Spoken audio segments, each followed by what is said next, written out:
Teloh je rastlina svetlih gozdov, grmovnatih pobočij, obrobij gozda in pa kamnitih travišč na karbonatni osnovi.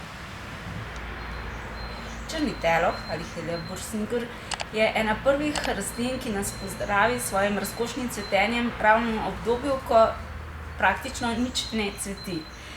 V Sloveniji, Nemčiji in Avstriji sodi med zaščitene rastline. Imamo pa Slovenci kar nekaj zanimivih imen, kot so smrtnica, potem kurja smrt, kar pomeni, da so strupene, potem talinka, talič, to ponazarja, da začnejo cveteti, ko se začne sneg taliti. In pa najbolj znano ime, črni teloh, pa pomeni, da ima koreniko, ki je za mezinec debela, v črni do rjave barve.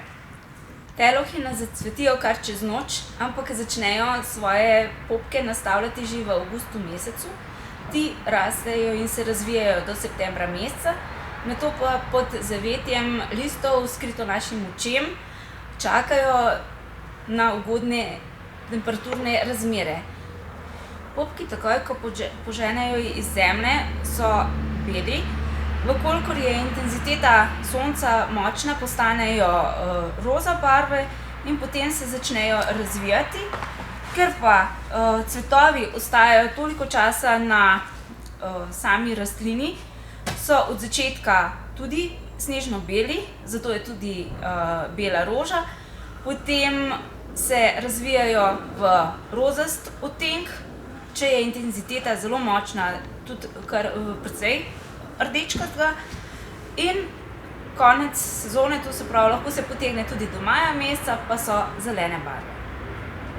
V spomladanskem času lahko telohe uporabimo in okrasimo z njimi razne posodice, cvetlična korita pred vhodi. Združimo jih še z ostalimi zanimivimi resami, borovci ali drugimi rastlinami in tako nas prijazno pozdravijo in naznanijo